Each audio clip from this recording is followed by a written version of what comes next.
Hey, listen to Commander Cookout Podcast, episode 129. I'm Brad. I'm here with Ryan. We're going to continue the No List Dark by going 100% PC. Now hit our theme song!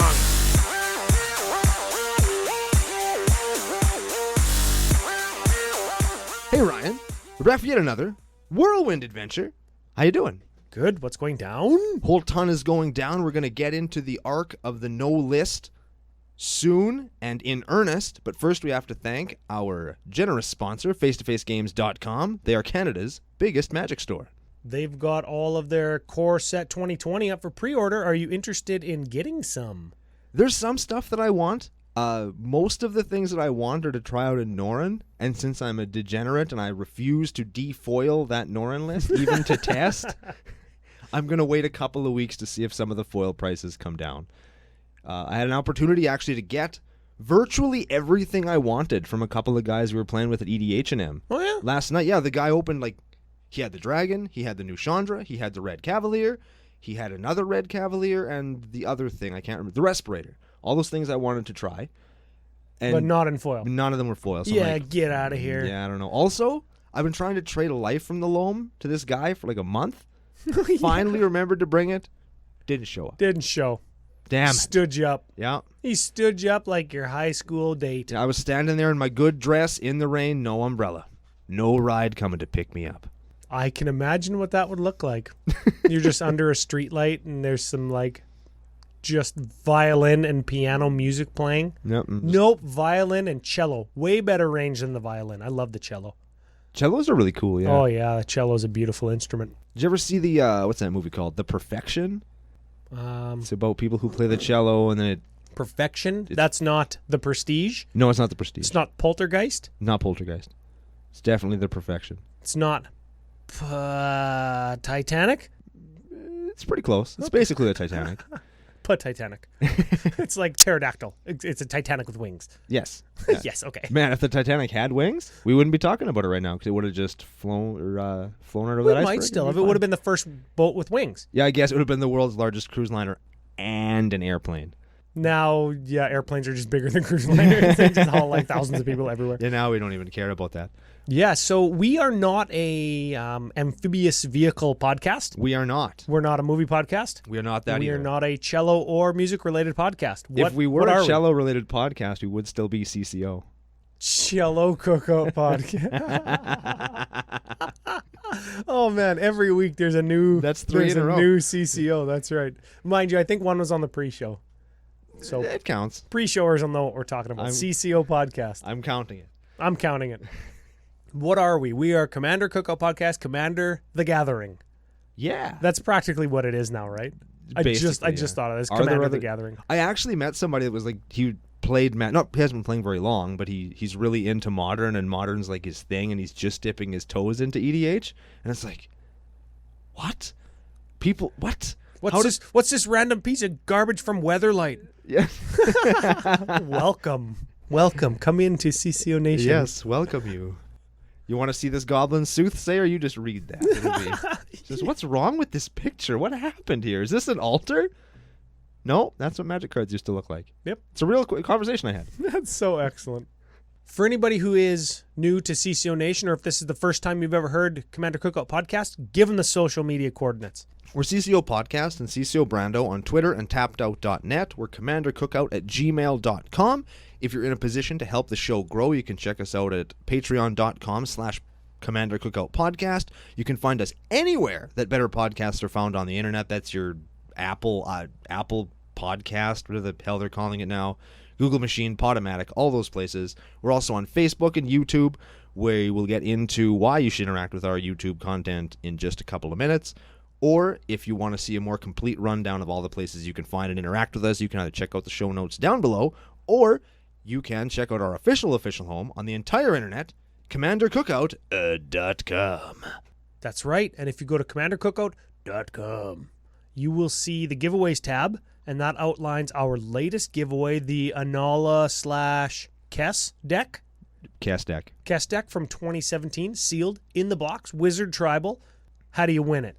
You go over to our YouTube channel and you subscribe to us, you share the video, or you eat the like button with a nice Chianti and some fava beans. Gross. Yes, on any one of our new videos that we're recording today. Yeah, we've been off the wagon for a little while. We apologize to everybody who enjoys our video content. We love doing it, but with summer and just work and schedules and weddings and all sorts of crazy stuff, we just haven't had the time, but we're back on the wagon now. So we've got some new packs. Yeah, we got some new packs to open. We got some new stuff to talk about, and we're really looking forward to it. Hope you are too. Very much so. We've got some new liquor that we're going to drink. That is true as well. Going to crack some packs, drink some beers, and it's all going to be for CCO Nation's viewing enjoyment. Definitely thank you to all of the patrons who make the video content possible. And thanks to all of the rest of yous for watching and having fun along with us. Very much so. It's all very, I don't know, what's the word, humbling? That is the word I like to use. Yeah. Humbling to know that everybody listens? Yeah, the people are listening or watching. Yeah. Yeah. I like that. Speaking of Patreon, no new shout-outs this week, but we do have a couple things kind of cooking in the back room here that we wanted to just pique everybody's interest with. Yes, we have had lots of interest and questions in the past about merchandise and things like that. Ryan has been expanding his altar work. You can check that out every Thursday on the Facebook page if you're interested. And so we're taking some of those suggestions, some of those ideas, and we're taking a more serious look at them. Ooh, yeah. You know what? Here's the thing. Here's the thing. Just because I'm vain and I like numbers, we are pretty close to 1,000 followers on Facebook. That's good. And we're like 900 followers on the official CCO Twitter account. Also good. How about you guys get after us on Facebook and Twitter, and the patrons can get after us on the Discord channel. Yep. About what kind of merch you'd like to see. And when we hit 1,000 on both of the Facebook and the Twitter platforms, merch. Wow. Open the floodgates, so to speak. Let's flood the CCO basement. Don't Google that. Don't Google it, but do Google us. Google our Facebook page. Yeah, and get a hold of us if there's something you'd like to see. Like I don't know. We've done shirts, and you've seen the shirts around town. You've seen the shirts on the facetofacegames.com site when our buddy FU Joe top 8'd. Oh yeah, and that was awesome. Yeah, you've seen our CCO shirts on the YouTube channel, but we're thinking, I don't know, like whatever it is that people like. I don't know if they want another kind of sticker for their deck boxes, if they want like coasters, shirts again, play mats. We can sign play mats. I don't know, like we can number them and sign them so they're like ultra exclusive. That'd be fun. Yeah, then I got to sign like 100 playmats. I don't know. That's not 100 playmats. It's fun. Yeah, I'd sign them with my balls. No, I wouldn't do that. I'd teabag every 15th playmat. I don't care. I'll do it. Oh, those would be ultra super teabag exclusive. I'm not afraid. Max Crandell did it. I can't see why I can't do it. We're also looking at a new Patreon thing. Yes, and I hate to be the one that like signs anybody up for more work that isn't me, but if you want to head over to the Patreon page in the next week or so, there'll be some other details for a new exclusive thing that we're thinking about doing for you guys that'll be popping up. So go check that out if you're interested. And when we have it posted for everybody to take a look at, we'll come at you on the next couple of episodes and let you know exactly what's going on. That's right. And final thing, before we get into our 100% PC, I think I already wrecked that with saying teabag and balls and stuff, didn't I? Or are we talking about something else? We did have a don't Google it joke already. We've already fallen off the wagon, Ryan. Shit sandwich. There. The wagon's on fire. Let's just keep going. Fuck. There it is. There it is. Okay, last Patreon thing. New patron sign-up gift for the Arc of No Lists is summer-themed token altars or funny card altars. If I see somebody who wants swim shorts on their head or like a little duck tummy tube around their belly. I like those. I forgot about those. Yeah, I just thought of that one. Yeah. New patrons get that in the Arc of No Lists. Excellent. So speaking of no lists. No lists. Let's talk about not a list. Okay. And we made the joke on the pre-show that we're going 100% PC, and we're still going 100% PC, even though we fell off the wagon. Yes, even though but PC is what we're talking about right now. So what are we talking about? What does PC mean? Well, if you go to any great Canadian superstore and you sign up for their rewards card, you earn PC points on every purchase. And that's not what we're talking about. Those you could also go to a Shoppers Drug Mart because they're owned by the same company, and PC Optimum points are the same thing now. Oh, that's terrible. Still not what we're talking about. Still not what we're talking about. We're talking about Plane Chase. Plane Chase PC. Yes, we have mentioned it several times. The 3-letter abbreviation for Plane Chase is actually HOP. What do you think that stood for? I don't know. You're hopping from plane to plane? You think? Maybe. I don't know. I'm stretching. I wonder that lots. Plane Chase in 2012 was PC2. Makes more sense. Yeah. What was PC1? I don't Hop. know. You just went over that, Ryan. Come on, man. So Plane Chase was a product that Wizards had released twice, once in 2010, once in 2012. Now, why did they skip a year, Ryan? In 2011, they skipped Plane Chase for a couple of reasons. They were alternating between their summer supplemental product, between Plane Chase, Commander decks, and Arch Enemy decks. Do you remember Arch Enemy? Nope. Nope. Nope. How many members of CCO Nation were even around playing Magic in 10, 11, 12? Like half of them. Maybe. Yeah. Maybe. I know we've got some longtime players in the nation, but I know that a lot of people are very new. So we're talking about Plane Chase. Yes, Plane Chase is a thing. We're going to get into how to play it in just a quick second. We just wanted to laugh at Arch Enemy, and then kind of at Plane Chase too, because they had like Plane Chase, Commander, and Arch Enemy. Which one of these is going to make us magnitude 10 money, guys? Yeah, Richter scale 10 money, and then like the other products made them Richter scale like 1 money in comparison. Shout out to everybody in California. Stay safe. Yeah, stay safe, everybody. Earthquakes. I don't know if I've told this on the show before, but like one of my big things in the world is to like be in an earthquake. Yeah, I don't know if you want that. I think you think you want that. I think it might be one of those things I think I want to have happen, but I'm not actually wanting it to happen. So 2010, Plane Chase 1 came out. 2011 was Commander 11, the first one when Wizards took our format. Get on my format, Wizards. And then 2012 was Plane Chase 2. Plane Chase 2. And Commander's Arsenal. They were like, let's dip our toes back into this Commander thing and see if it works. And Commander's Arsenal just blew out of the stores like you're like crazy. And then 2013 was Arch Enemy, right? Arch Enemy and Commander 2013. Yeah. And they were like, okay, this is the final straw. And they're just like, nothing of Arch Enemy sold, and Commander flew off the shelves, and that was all of the supplemental product we ever got ever again. Man, it's just like, well, we're going to put Commander as its own thing once a year, and we're going to put it in every set going forward, and we're going to make sure that those Commander players are looked after because we want into their format. Very much so. Let's make our own format called Brawl, and it'll be super duper successful.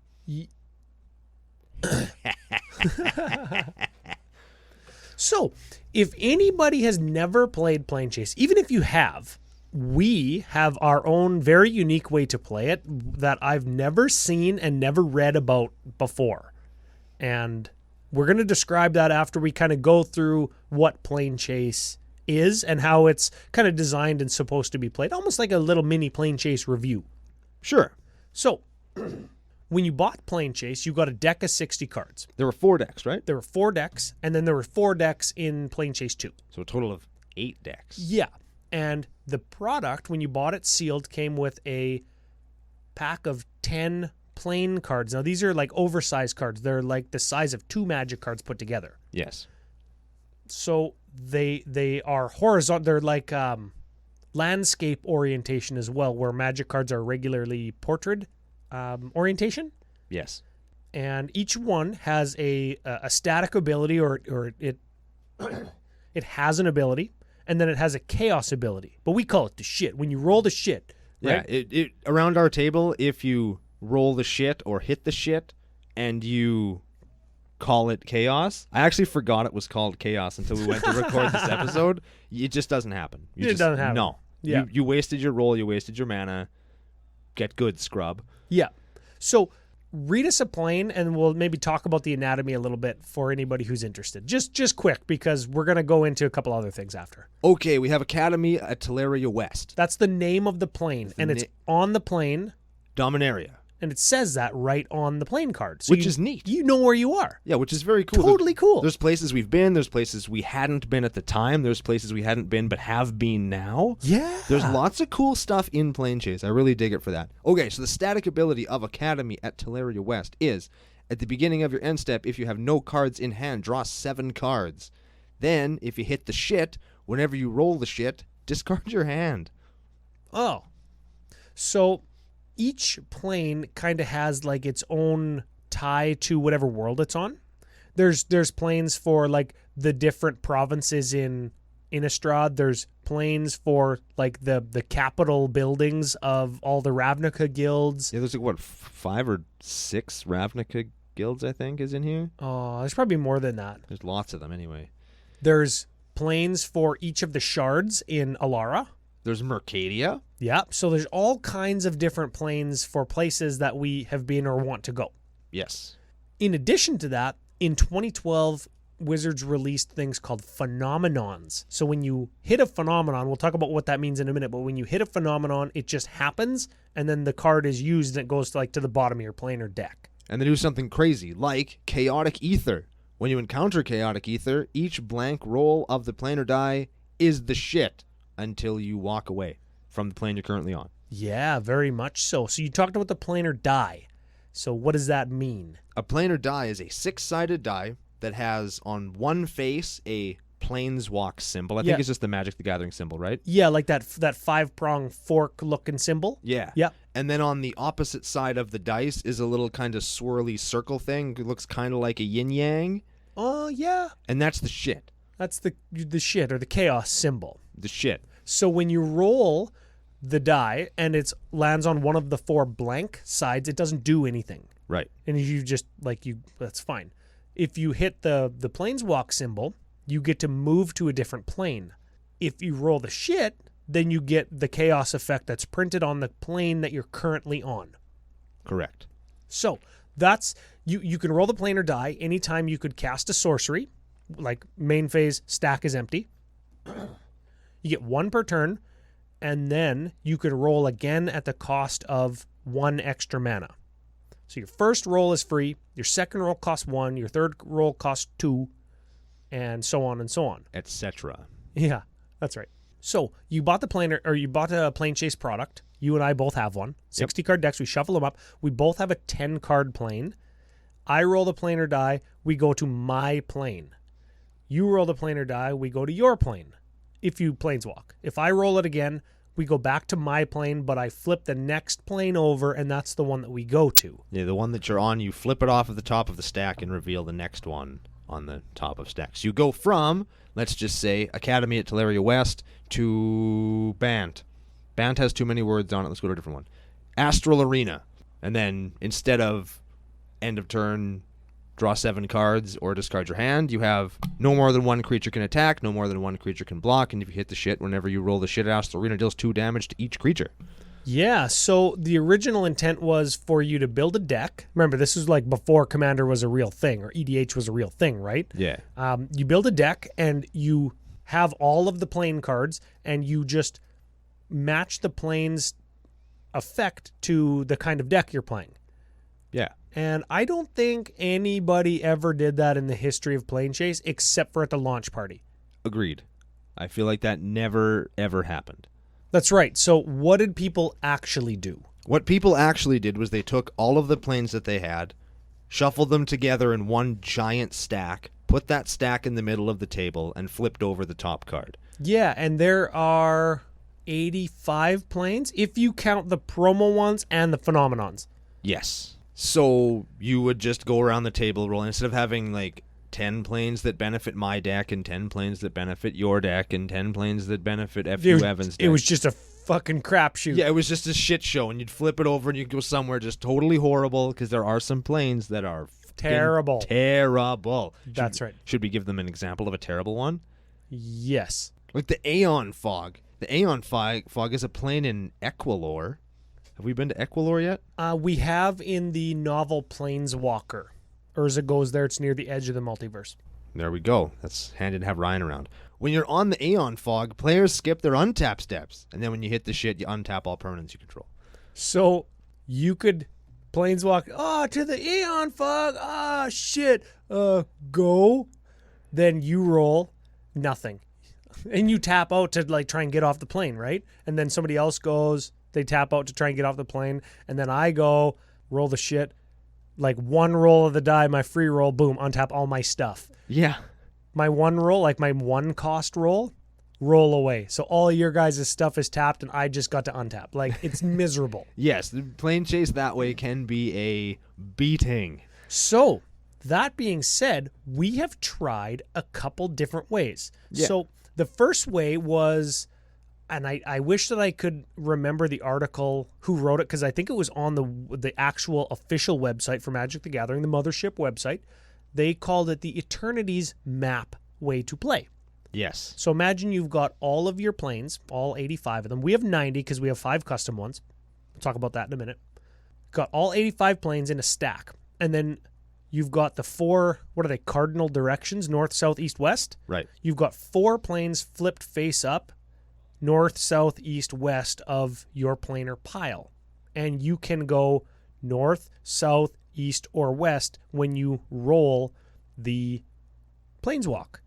If you go north and you're already on the north plane, you have to flip over and like unlock the next north, south, east, west. Can't go diagonally if there's a diagonal plane available, but it allows you to move and unlock, and the planes that are behind you eventually fall off the back of the map. It's almost like how a map in a open world game downloads in front of you as you're walking through it. Yeah.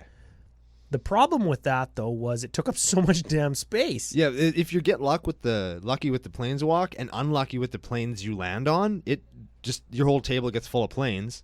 And I think we only played that for like a week or 2. Yeah, it was a great way to play because it gave you choice in where to go, but it was not like feasible based on the amount of space it took. Yeah, and also we started playing that way because the one pile method, while fun, could just result in non-games. Again, if there's nobody getting lucky, there's one that is it Nar Isle, that the longer you want it, you're on it, it just kills you. And you start there, and then you can't walk away, and people are dying because you're on Nar Isle, and you actually get to play a game of Magic. Or before we did Commander, like remember, this is back in 2010, before you played Commander, there was ones that like milled you for 10 every turn. If you couldn't walk off it, you just die. Yeah. Right? You only have 40 cards left in your, like, or 50 cards left in your deck when you hit this plane, and you can't get off it for like 5 turns because you just fucking can't. Yeah, and you die. You just die. So we needed a way to both have some choice on where to go, but also keep it fairly condensed. So what we came up with is what we call wormhole. Yeah. Wormhole plane chase. So you've got your stack of 90 planes face down in the middle of the table. You've got 3 face-up ones surrounding it. 1, 2, 3. You're always on one of the planes. Bonus points if you use a beer bottle cap to indicate which one you're on. Or 2 beer bottle caps if you hit the phenomenon that says you walk to 2 planes at once. Yes. Whoa. Next level. So you're on one of the planes. If you roll the planeswalker symbol, you can go to one of the other planes that's face up. You have a choice of 2. Or you can go down the wormhole. And you flip over 3 new planes, and then you have the choice to go to one of those 3. So you have the choice to go to one of 2 that you know, or one random one from a new set of 3. Yeah. So technically you have 5 planes that you can choose from when you roll the Planeswalker die, which is better than 1, also better than 4 in the Eternities map scenario, and there's some randomness, so it's not super broken. And it's condensed enough that it like doesn't take up that much space. Super good. Win, win, win, win, win, win, win. We're brilliant. Yeah. And it also, because there is some elements of randomness in there, it does solve the infinite mana. I'm just going to fill my planar deck full of stuff that doesn't have negative chaos effects, and I'll just make infinite mana so I can roll the planar die infinite times to find the plane that I want to go to. And then find the other plane that I want to go to. And then find Morphic Tide and the one that draws you 4 cards over and over again and just win. Yeah, that is a way to break plane chase, and we outlaw infinite mana to roll the planar die to dig through the deck. That's against the rules in this. Yes. Infinite mana is like fine because mostly the planes are going to take you off of your game because, well, you can control where you go. You can't control it enough for it to be reliable. We have definitely had some stinky rabbit hole Oh yeah. And Yeah. you know what's great about it too though is like somebody's running away with the game because they got like chaos, planeswalk, went to a good plane. And it might be a good plane that everybody wants to go to, but one person is so far ahead that you're like, okay, planeswalk, I'm going to go down the hole. And you got to go to like the worst plane just to shut off the guy that's so far in front. Yeah. And you can use it strategically as almost like a control or a stacks piece. Or you can use it as like, I make whatever, 15 goblins with Cranko. Roll the plane or die. Go to the place that gives all creatures +1/+1. Die. Right? Like you can use it in an aggro way too. It's very cool. Because you know where you go within reason. To a certain margin of knowing.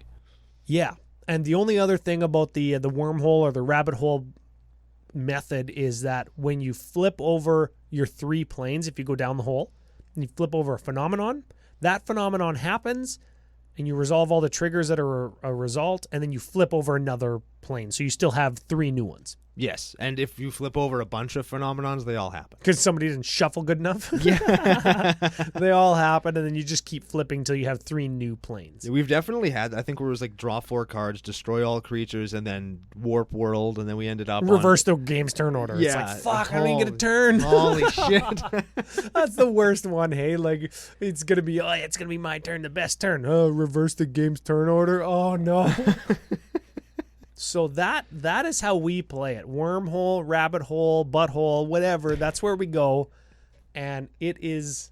I want to play Plane Chase now. Yeah, every time we talk about Plane Chase, it makes me want to play Plane Chase. And then after a couple of games of Plane Chase, I'm like, I don't want to play this Plane Chase anymore. First time I get screwed from somebody rolling when I didn't want them to, or just randomly when I do it, it's like, fuck, why are we doing this?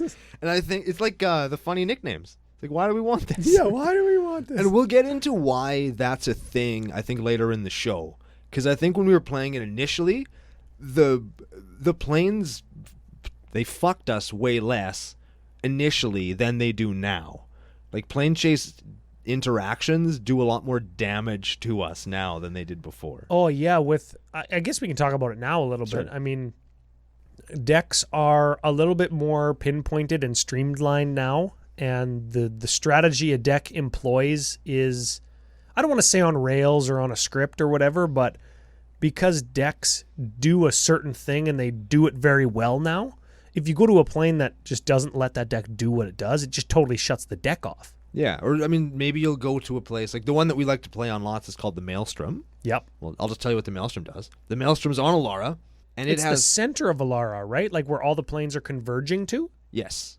And it has, at the beginning of your upkeep, or when you planeswalk there, you flip over the top card of your library. If it's a permanent, it goes into play.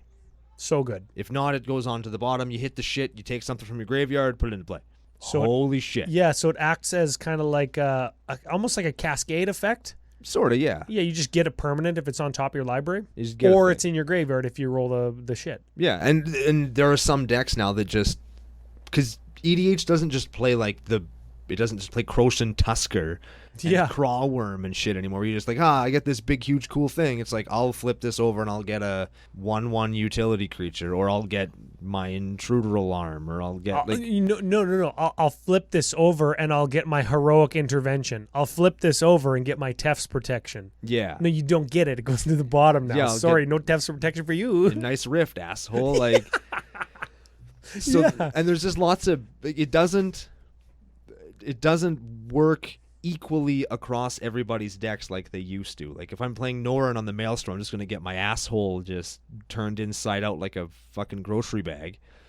The opposite is true. Like in my Vivictus deck where it's all permanents, the Maelstrom's excellent for me. So somebody might want to roll away from the Maelstrom.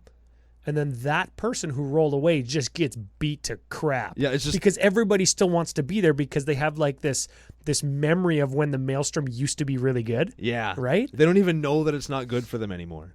Yeah, it's like price memory in cards, right? Where it's like, hey, this card used to be expensive. I bet like it must be still good, right? It's not. No, it's not. The Maelstrom's not as good as it used to be. That's interesting, actually. It's a thing. Some planes just don't lose their luster. There's some, like, what's the one when you go there, draw a card at the beginning of your upkeep, draw a card, you roll the shit, draw a card. Yeah, so excellent. That's the Panopticon. That's the center of Mirrodin. Yes. Yeah. That is the one. It's whatever you do, you draw a card. It'll always be good. Yeah. But, or Manamo School at Water's Edge. No, or Manamo. Play a spell, draw a card. I think that we're on that. That card is so good for Storm decks, right? And that's a thing now where people are trying to like chain multiple cards together. Manamo is from... Where's Manamo, Ryan? Oh, Crapagawa. It's ironic that this is one of the best planes. Yeah, and whenever a player casts a spell, that player may draw a card. You do. Hit the shit. Whenever you hit the shit, each player may return a blue card from his or her graveyard to his or her hand. Yeah, don't care. Yeah. When you're on this plane, I mean, blue is only one color in Magic, so you have to be playing blue. Granted, lots of people do, so you might want to roll the die to try and hit the shit. But if you're on Manamo, like on the Maelstrom, people are like, what are you doing? This is for... And then it's their turn. This is for trying to roll the chaos and like making us leave Manamo. Take 10, asshole. Right? And you're like, but you're a Storm deck, and I only play one spell a turn. I don't want to be on them. Yeah, right? So when we've got... Now that the average converted mana cost in EDH is so low because people are playing like interaction and protection spells, you can go like Manamo, bounce your thing, draw a card. Manamo, kill your thing, draw a card. Croson Grip, draw a card, right? You can waste like a protection spell on your own guy just to draw a card. Manamo's really good now. Yeah, it got better and the Maelstrom got worse. That's funny that... It doesn't even make sense. Yeah. Doesn't even make sense. So there's 80 playing cards, there's 5 promos, and then we've got 5 custom ones. And I hate when people talk about custom cards on Facebook or on podcasts. On anything, yeah. So I'm not going to spend too much time, but you and I and our group of dude bros actually talked a lot about what would be appropriate for custom stuff, kind of based on what we think wasn't represented on any of the planes.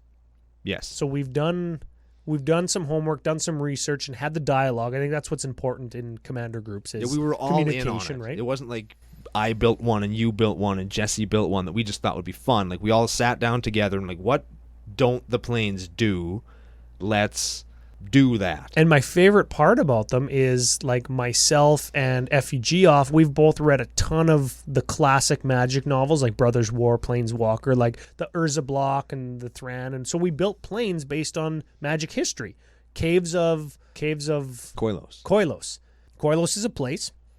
It was like the old capital of the Thran Empire where the portal from Dominaria to Phyrexia was. And when you go there, all artifacts gain tap, add 1 mana to your mana pool. Ooh. Yeah. Sounds like Urza. Yeah. Now it's a card. Yeah.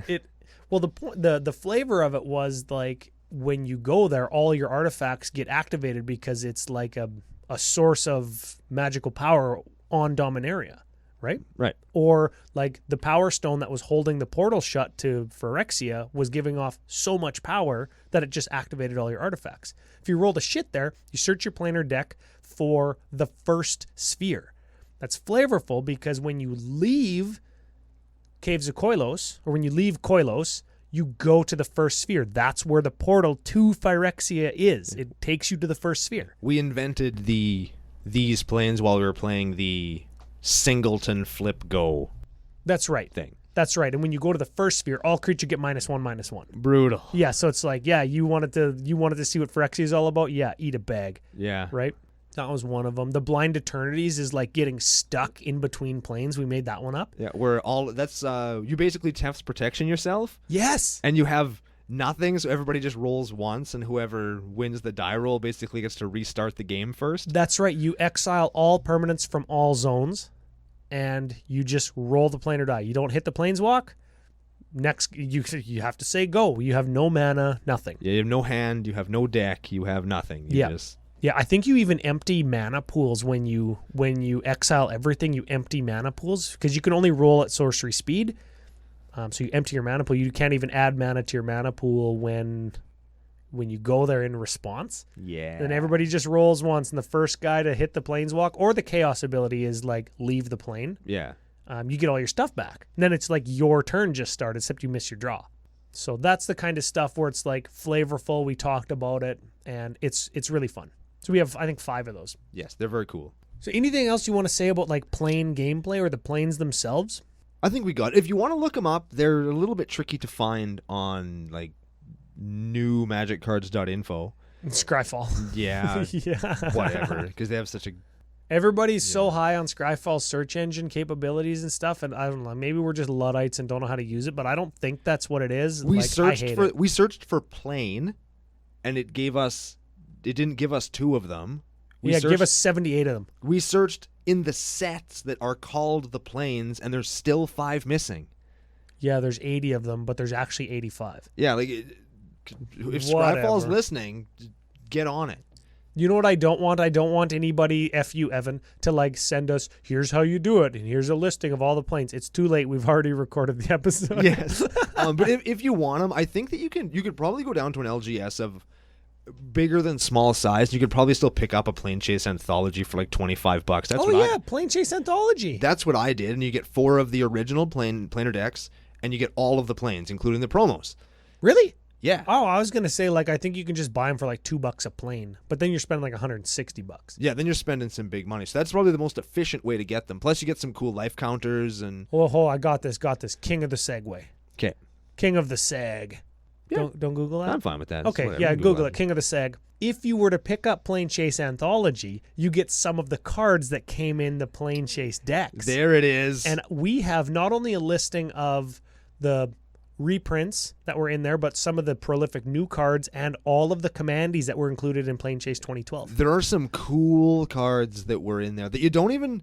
I didn't even think about them as Plane Chase cards, even though I kind of knew they were. Ryan and I were talking about some of them before the show. I was like, holy shit, yeah, they gave us some good stuff. Yeah, very much so. So I've got a listing of the ones that I think Plane Chase held in check in terms of price when we're talking back in the day of like 2010, 2012 era. You got to remember that, was it 20 or 2008 when the prices of Magic cards just ate shit? Yeah, everything globally ate shit in 2007, 2008, because that's when like the market in the United States kind of took a header. Yeah, so like when we're talking about this card was $20, and you look at them now and they're like $100. Yeah, you got to keep in mind this was for the time. Okay, so we're gonna talk about a couple of the cards that I think were good cards that were like reprinted, I guess, right? Yeah, it helped keep the prices down for people who wanted to buy them as they're getting into Command, because that was the time to get into EDH. And extended. Oh yeah, extended. Yeah, extended. I ruled extended in the local meta, by the way. Did you rule extended with Bloodbraid Elf? Yeah. Yeah, well, that was reprinted in one of the Plane Chase sets. Ooh. So that helped Bloodbraid Elf not be like a $12 card. It's funny because it went up to like 25 at its highest point ever, but it went from whatever to, oh, it got a new art in Plane Chase, cool. Yeah. I think my altered one is a Plane Chase one, actually. That what used to be in my Animar deck. I actually love the Bloodbraid Elf arts. I actually think I liked the second art. The one where she's standing with like the stick with the feather and she's kind of sexy? Yeah. Yeah, I like that one. Yeah. I like the promo one too. Those are the ones that I have. The promo one is the Raymond Swanland one that's really spiky. Yeah. I don't like that one. I like it because it's cool. I don't like Raymond Swanland very much. Promo. Like anyways, next one that air quotes, kept the price in check. Remember, at the time, Cabal Coffers, printed in Plane Chase 1 in the mono black zombie deck. Cabal Coffers, like Plane Chase kept that at like $5 or $6. It did. I remember that's when I got mine. I remember trading a foil Cabal Coffers back when Plane Chase came out for like $11 or $7, I think, for a foil. Spicy meatball. Yeah, Ryan. We need another Plane Chase reprint. Jeez. Okay, Darksteel Forge was a reprint in there, and that got expensive for a while until it was reprinted again in M13 or 14. Yeah, I think was it $20? I think it's still $20. It's something like that. It was reprinted in a 2013 or 14 with new flavor text from your girl Elish Norn. Hell yeah. Your thing, Elish Norn. Whatever. Death Baron. This was a zombie and skeleton lord from Shards of Alara. Zombie is something else too, right? Zombies and skeletons you control get +1/+1 and gain Death Touch. Yeah, I thought it was another creature type though too. Zombies and skeletons. Okay, I thought there was another one. Okay. Skeleton tribal, yeah. Core 2021. which will be out tomorrow. It'll be out in September. Yeah. So that card got really expensive, and Plane Chase sort of helped it for a while. But I mean, it's a zombie lord that was printed in one set, right? Yeah, so it up through the roof, but and then it helped for a while. Then it was printed in M19, so that helped. Yeah. But until then, it was only in 2010, the first Plane Chase. There you go. Another one, Ghostly Prison. The card was getting there. And now it's there again, isn't it? In propaganda, I think so, yeah. have like gone to what the hell? Like Commandy. It's an uncommon. It was printed in so many things, like Plane Chase. And Yeah. it's just Here's another one. damn money. This one's kind of seen its time in the sun, and it's like retired in Florida. Insurrection. That was in Plane Chase. That makes me sad that it's seen its time. Hey man, no, I don't think no red cards won more games than Insurrection, right? I know, but now it doesn't win as many games. It would still win games. It just costs 8. People aren't casting 8 drops no more, right? Unless they're Crater Hoof. I guess. That's the green Insurrection. Green Surrection. I don't need your shit. I'll just make mine bigger. Remember when Core Spirit Dancer was expensive? I do. That was a modern thing or an extended thing for a hot second. That was in Plane Chase. Remember when Phyrexian Arena was expensive? Just kidding. It like still kind of is. Is it? Yeah, I know the foil ones from Apocalypse are like $100. Well, that's because it's from Apocalypse, dude. Yeah. Phyrexian Arena, Plane Chase. Achroma's Vengeance. That is like a catch-all wrath spell that also cycles. Very cool. That destroys artifacts, creatures, and enchantments for 6. That's a good one. Yeah. That was in Plane Chase. That was like the number 1 white card in Commander for years and years on MTG Salvation. Cool. That site's shut down this month. That kind of makes me sad. That's too bad. Yeah. That's where I started like knowing how to do card alters and that's where I posted to. Huh. Yeah. RIP, MTG Salvation, and Mad Magazine. That's a thing, yeah. Yeah. Moving on? Moving on. Moving on. Let's talk about some commandees. There were some commanders in 2010. Hey, we missed a card. Oh, yeah? We missed an important card from Plane Chase that I think Like people... like a reprint or a new one? Just a new one. Oh, we'll talk about new ones in a second. Talk about new ones in a second? Yeah. Okay, I got new commandees first. Okay, we'll do commanders. Yeah, we got to make sure we're prioritizing. Good call. So there were some commanders in Plane Chase 10, Plane Chase 2010, like Razia Boros Archangel. Sexy picture, terrible card. I hate when that happens. Agreed. Super sexy picture. That card has never been good. It will never be good. If you see somebody play it, just feel pity for them. Oh, no, I just want to look at it in high res from different angles, if you know what I'm saying. I do, but I still wouldn't tap 8 to play that. I would certainly tap. I would tap at 8 also, but I would not I don't play think that I card. could make it till 8. I would try. Yeah. But the point is, nah, that's a bad card. Should we read what the card does? Should we do it? We haven't read a card this whole episode. Sure. Let's read the card. Razia Boros Archangel is an angel, 6/3, flying vigilance haste. That sounds good. For white, red, 4. Oh. Yep. She also has tap. The next 3 damage that would be dealt to target creature you control this turn is dealt to another target creature instead. So you attack with her, and she's got vigilance, 6/3 haste flying. If she gets blocked by whatever, a 3x, doesn't matter, you tap her to prevent the 3 damage being dealt to her. So she's kind of got like 6 toughness if she gets blocked. Yeah. Or she can just save a different creature and kill a different creature. Like, she's hella powerful at every single game I cast her in at the Plane Chase launch. And we played like 5 games. Every single game I cast her in, I won that game. Because she saves your dude or herself and kills their dude. That card is ultra powerful, but it costs 8. 8. That card would cost 2 now. Maybe not 2. Like 3. 4. It'd be 4. 3 or 4, yeah. Boros, 2. Yeah, and it would be hybrid. Yeah. Yeah. And she'd be a 10/10. No, I'm just kidding. Yeah, she'd be a 6/6. Also, yeah. 100%. So, cool card, cool art, bad mana cost. Yeah. Anyways, let's talk about the new commandees in 2012 because there's like some good ones. Let's do them in reverse order maybe. The first one, Kron the Dawnclad. Give him a read. Oh my god. He's a 6/6 flying vigilance archon. Forget this. Get this, man. This mana cost. White, green. Whoa, so 6 mana, green, white, for 6/6 flying Vig. And whenever Krond the Dawnclad attacks, if it's enchanted, you exile something. That's actually powerful. That's very like, powerful. You just put a totem on him, and they put totems in that deck, right? So if he was going to die, they just had to waste a removal on him because the totem armor keeps him alive. That's right. And he's got vigilance, so if you put like the Eland Umbra on him, he becomes like a 6/10. It's not terrible. It's pretty good.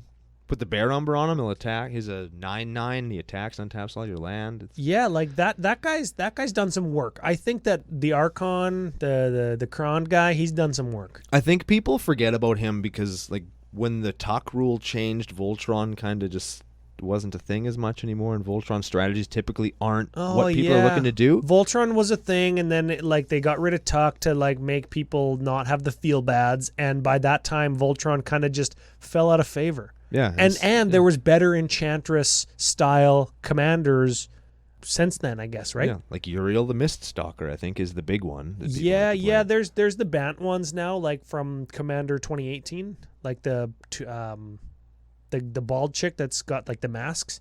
Oh, yeah. Tuvasa and the other one that was in that deck. Like those are all fine. They're good. I got bent over by the bald girl. Estrid is her name. There we go. I got bent over by her in Calgary. Terrible. Yeah. Terrible. Next new commandy from 2012, Thromok the Insatiable. Now, FUJJ plays Thromok. Yeah, I actually like this guy. I like Thromok lots too. Guess what colors he is? Gruelish. That's right. He is a 0/0. Off to a great start. Yeah.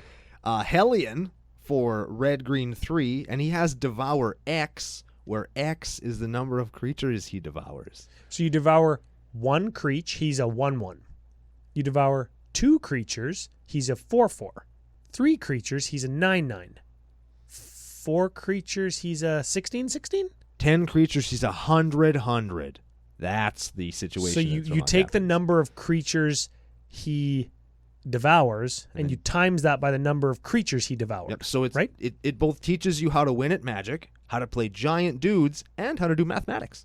And how to build Hellion Tribal. Yeah. I don't think that's what you do, no, but not ever. Nope. You play certainly like making 100 commandees. You play elves and goblins. That's what you play in Thromok. That's a cool card, hey? That's a good day. I mean, yeah, he's kind of all or nothing. He's sort of a Voltron guy too, but hey, yeah, all or nothing is my middle name. Yeah, he comes in with a Pandemonium in play and just rocks somebody, then you grieves him, and he rocks somebody else, and the other guy's just so busy shitting his pants they just scoop. Yeah, Ryan, 4 inches or nothing, Panef. Wait. Next creature, Vela the Nightclad. This was actually redone in Commander's Arsenal the following year, or whenever. I don't know. Maybe we got the dates wrong. Yeah. I don't care. Vela the Nightclad. Give her a read. She's actually good. She's a 4/4 human wizard that they felt was worth a reprint. She costs blue-black 4. She has Intimidate. Other creatures you control have Intimidate. That's nothing to be trifled at. And whenever Vela the Nightclad or another creature you control leaves play, each opponent loses a life. So that is like aristocrat-y. She's aristocrat's commandy, or you just copy her 5 times with writer replication, and then they all see each other die. So she get 6 Velas, all triggering 6 times. So everybody just loses 36. That's a funny combo there. So she's good. Shout out to Dana from CMDR Central. Also, FU. Yeah, FU, man. Yep. There's some great art on that card, too. I really like that. Oh, yeah, I love that one. There's like a galaxy kind of print in her, I think that's her cape, or she yeah, farted. I was going to say she's farting out of galaxy. Yeah, either way, it's pretty cool anyway. Last one. And this one's okay. This one's fine. Yeah, you might have heard of him. I'm not even going to read the name because he's fine. He's a 7/5 elemental for green, red, blue 5. Just whatever. He has haste. What it was? No. Creatures you control have haste. He has haste because all of your creatures have haste. And he also has Cascade. And if that's blowing your mind and you're wondering who I'm talking about, it's Maelstrom Wanderer. Maelstrom Wanderer. So you cast him for 8. He goes on the stack, and then you get to flip all the cards from the top of your deck till you hit something that costs less than 8. Yeah, 7 or less. And then you hit something that costs 7 or less again. So then you get your thing, your other thing, and then Maelstrom Wanderer, and then they all have haste. Dang. Yeah, this guy was a competitive build for a while. He's a little bit fallen out of favor, maybe tier 1.5 now, maybe tier 2 now, if you go by a tier scale. Mostly because he costs 8. But he's excellent, and I actually used him alongside Crater Hoof when I had like big mana Animar, and I could make green, green, green, green, red, blue. So you just go Maelstrom, Wanderer, Cascade, Cascade, Crater Hoof, and then attack with everything. Win. Yeah. He's a cool card. That is a cool card. I play him in Horde of Notions. So I play him in Cascade, and then I play him from the graveyard. Because he's Cascade, an Elementi. Cascade, yeah, and I sack him again and play him again. Oh, you just cast him, Cascade, Cascade, sack him, cast him again from your graveyard, Cascade, Cascade. Yep.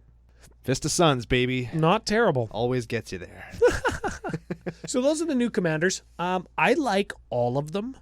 They're all cool, and I think that that's something to be said, where when you're going to look at like a supplemental set, a lot of them stuff is kind of underpowered and kind of shitty, whereas here they gave you 4 relatively, like 2 really, really good ones, and 2 ones that are fine. They just and don't especially at the time, you got to remember too, like this is almost 10 years ago. Yeah. To get commanders like Kron, while I've never played against one, I've looked at the list. I altered one recently.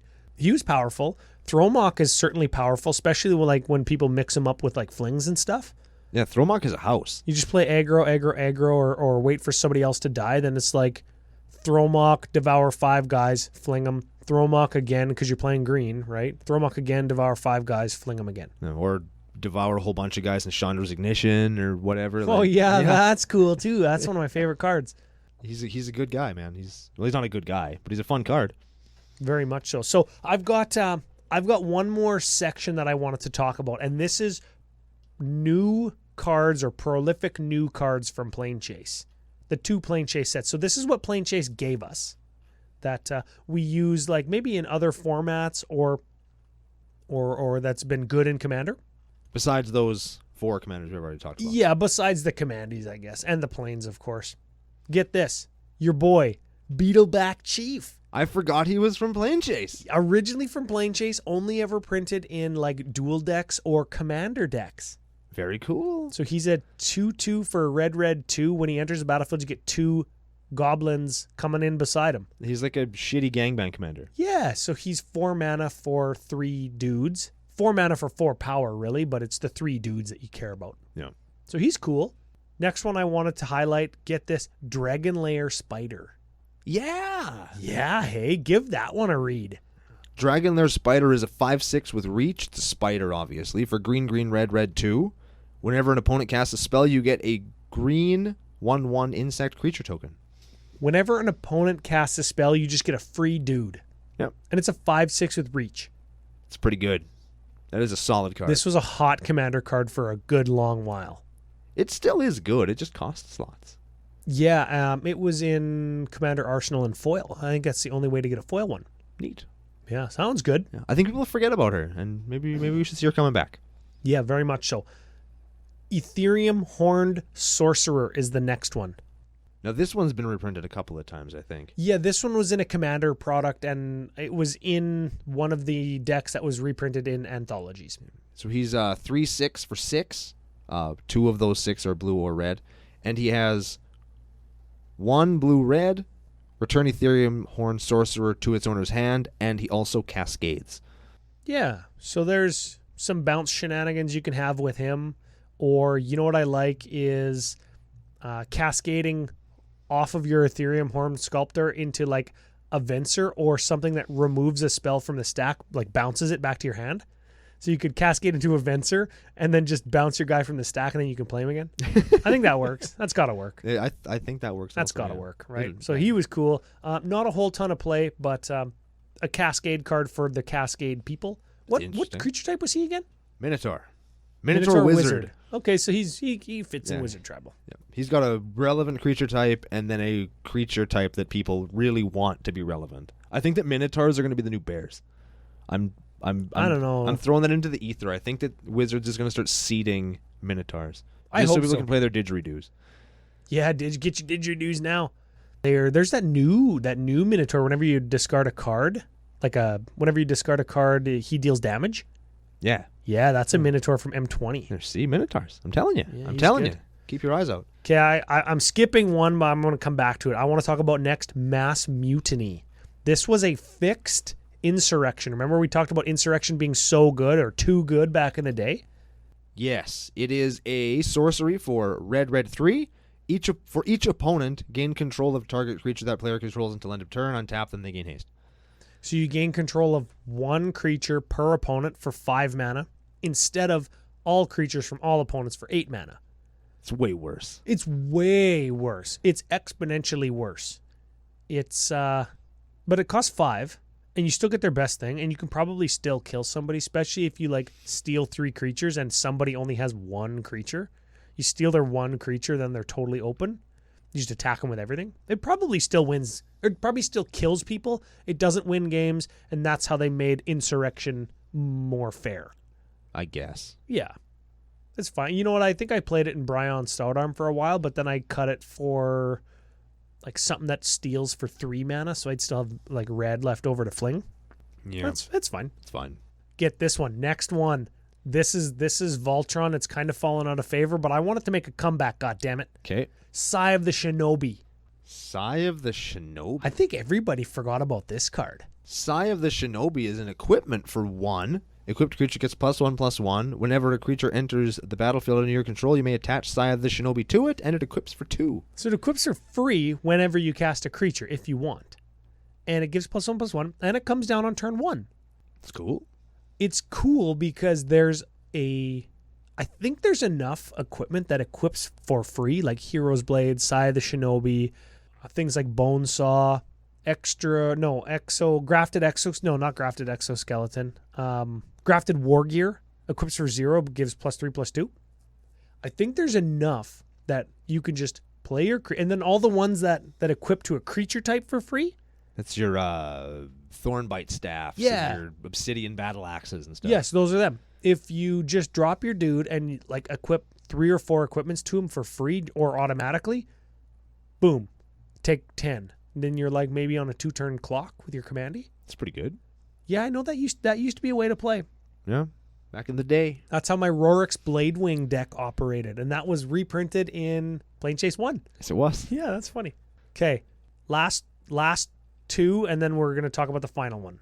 Shardless Agent and Baleful Strix. And those I'm mentioning because they have seen or see lots of play in Legacy. Those are Legacy cards. Yeah, Shardless Agent is a 2/2 Cascader for 3, and Baleful Strix is a 2/2 Flying Death Touch that draws you a card when it comes into play. Yeah. It's like that's some degenerate garbage. And I think it was like the opposite of what we were talking about before where Planechase helped keep some card prices down. Baleful Strix was only in Planechase. And it was like $20 until it was reprinted in Eternal Masters. Yeah. Yeah, so Shardless Agent kind of fallen out of favor. Like people aren't playing that really anymore, other than like maybe fringe like Living End decks, but those like aren't really a thing. Yeah. But Baleful Strix, he's playing all kinds of blue-black decks in Legacy. That's a real card. That's a real card. It is a real ass card. Yeah. Last one I wanted to talk about, Fractured Power Stone. I Brando's love that favorite card. mana rock. It is my favorite mana rock. It's for 2. You can tap it for 1, or you can tap it to roll the planar die. I still play it in decks. That's so excellent. So you can actually, because it taps for 1, it gives you access to 2 1-mana rolls.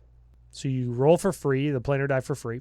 Then you can pay 1 to roll again, and then you can tap it to roll again. Yeah. And I don't remember, because we haven't played for a while, I don't remember the exact rules. Your next roll, does that cost you 3? I think it does. I don't think so. I think it does because you pay for how many times you've rolled the planar die this turn already.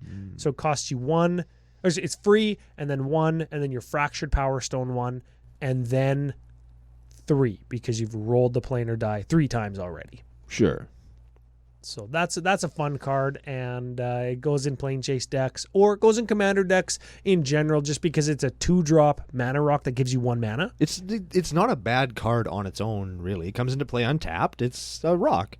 And Someday out in the wild, there's just some jabroni that's like, hey, you want to play Plane Chase? And you're like, yeah, I do. That jabroni was from PA at the face-to-face open that we played at. He did have the Plane Chase He deck had all with the him. planes. We were like, okay, we're going to play after we give out all these packs. And then we never did because he had to leave. Yeah, he had to take off. That game would have been so miserable anyway, 'cause I'm sure they just sort of... I'll just maelstrom into goddamn ramp spells for the whole thing. Yeah, Yeah. F this, man. Yeah. Holy shit. So that's Plane Chase.